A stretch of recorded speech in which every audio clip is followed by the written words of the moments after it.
इतिहासका ती पानाहरू पल्टाउँदा जहाँ माटोमै वीरता र साहसको कथा लेखिएको छ नि, त्यहाँ एउटा यस्तो युग भेटिन्छ जसले हाम्रो जग बसाल्यो। आज हामी त्यही रोमाञ्चक कथा अर्थात् वीर गोर्खालीको उदयको गहिरो विश्लेषण गर्दैछौँ। कल्पना गर्नुस् त, सयौं वर्ष अघिको त्यो प्राचीन समय जहाँ यी विशाल र चकमन्न हिमालहरूले एउटा अर्कै अनि एकदमै फरक संसारको कथा भनिरहेका हुन्थे। ल आउनुस्, आज त्यही गौरवशाली इतिहासको गहिराईमा सँगै डुबौँ।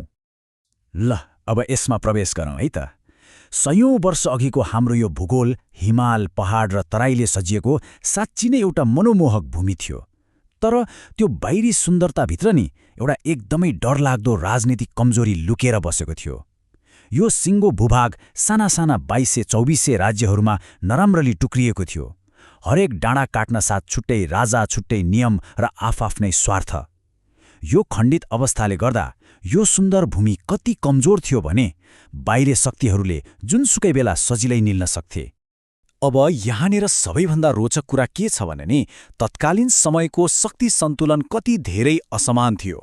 एकातिर हेर्नुहोस् सम्पन्न काठमाडौँ उपत्यका, जहाँ मल्ल राजाहरूको बलियो र वैभवशाली शासन थियो, अनि अर्कोतिर पश्चिमको एउटा एकदमै सानो र सामान्य राज्य गोर्खा। काठमाडौँको त्यो चमकधमकको अगाडि गोर्खा त आकार र स्रोत दुवै हिसाबले केही पनि थिएन।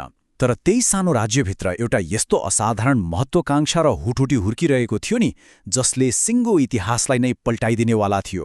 र हो, त्यो महत्त्वाकांक्षाको नेतृत्व गर्दै थिए गोर्खाका राजा पृथ्वीनारायण शाह। उनी कुनै सामान्य गद्दीमा बसेर हुकुम मात्रै चलाउने राजा थिएनन्। उनी त गजबका साहसी, एकदमै तीक्ष्ण बुद्धि भएका र साँच्चै भन्नुपर्दा युग नै चिन्न सक्ने दूरदर्शी नेता थिए। उनले एउटा यस्तो सपना देखे नि, जुन त्यो बेला असम्भव जस्तै लाग्थ्यो। यी सबै साना र विभाजित टुक्राहरूलाई एउटै मालामा उनेर एउटा विशाल शक्तिशाली राष्ट्र बनाउने सपना। तत्कालीन परिस्थितिको नशा छामेर एकीकरण नगरी सुखै छैन भन्ने बुझ्नु नै उनको सबैभन्दा ठूलो खुबी थियो। उनको त्यो सपना केवल कोरा कल्पना मात्र थिएन है। यो ऐतिहासिक भनाइ सुन्नुस् त, हामी आफ्नो देशलाई एक बनाउनेछौँ। सुन्दा एउटा सामान्य वाक्य जस्तो लाग्ला, तर यो एउटा यस्तो कठोर अठोट थियो नि, जसले हजारौं गोर्खालीहरूको नसामा आगो बालिदियो। रातिको चिसो सिरेटोमा बल्दै गरेको मसालको उज्यालोमुनि दिएको यो सन्देशले सिपाहीहरूलाई आफ्नो माटोका लागि ज्यानै आहुति दिन तयार बनायो। हो, यो त्यही बिन्दु थियो जहाँबाट हाम्रो इतिहासले काँचुली फेर्दै थियो। जब त्यो अठोट साँच्चैकै रणभूमिमा उत्र्यो नि, त्यो दृश्य कति रोमाञ्चक थियो होला। गोर्खाली सैनिकहरू आफ्नो हातमा यही परम्परागत हतियार खुकुरी र ढाल लिएर निस्किए। चिसो सिरेटोयुक्त हावा चलिरहेको छ। एकदमै भिरालो र अप्ठ्यारा पहाडी गोरेटोहरूमा उनीहरूका पाइला निरन्तर अघि बढिरहेका छन्। तर अचम्मको कुरा के भने, ती सैनिकहरूको अनुहारमा डरको नामो निशान थिएन। त्यहाँ त केवल अदम्य साहस र गरेरै छाड्ने विश्वास मात्रै झल्किरहेको थियो। यहाँनिर एउटा गजबको तथ्य के छ भने नि, खुकुरीको त्यो भित्री घुमाउरो बनावटले प्रहार गर्ने शक्तिलाई यति धेरै बढाइदिन्थ्यो कि पहाडका साँगुरा युद्धभूमिहरूमा यो एकदमै घातक साबित हुन्थ्यो। यो खुकुरी केवल हतियार मात्रै थिएन क्या, यो त निडर गोर्खाली पहिचानको मुटु नै बनिसकेको थियो। अब अगाडि बढौँ र हेरौँ यो घटनाक्रमले कसरी उचाइ लिन्छ। यो एकीकरणको यात्रा कुनै सजिलो फुलै फूलको बाटो पक्कै थिएन। गोर्खाली सेनाले भोगेका यी कठिनाइहरूलाई मात्र हेर्ने हो भने पनि उनीहरूको सहनशीलताको गहिराई छर्लङ्ग हुन्छ। एकदमै ठाडा र जानै जाने जोखिमपूर्ण पहाडहरू चढ्नु, मुटु नै कमाउने चिसो र असह्य भोकलाई जित्नु, अनि त्यसमाथि चारैतिरबाट हुने शत्रुको भयङ्कर आक्रमणलाई डटेर सामना गर्नु, यी सबै कुराले उनीहरूलाई चरम परीक्षामा राखेको थियो।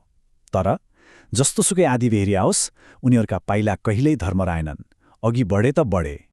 त्यसैले यहाँनिर सबैभन्दा महत्त्वपूर्ण कुरा के हो भने नि, त्यो निरन्तरको रगत र पसिनाको सङ्घर्ष अन्ततः खेर गएन।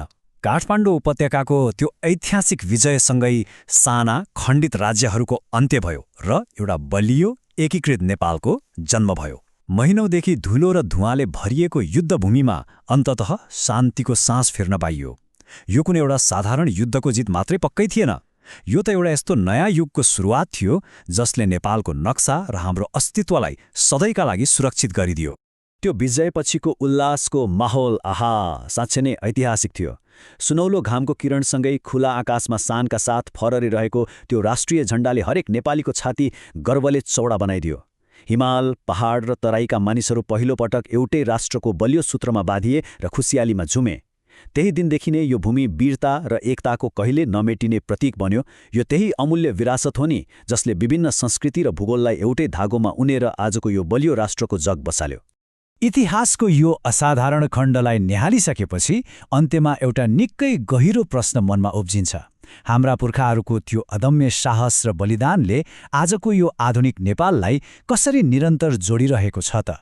त्यो एकताको भावना आज हाम्रो राष्ट्रिय पहिचान र गर्नमा कत्तिको गहिरोसँग जरा गाडेर बसेको छ? यो एउटा यस्तो विचारणीय प्रश्न हो जसले इतिहासलाई केवल बितेको समयमा मात्रै सीमित राख्दैन, बरु आजको यथार्थ र भोलिको भविष्यसँग सिधै जोडिदिन्छ।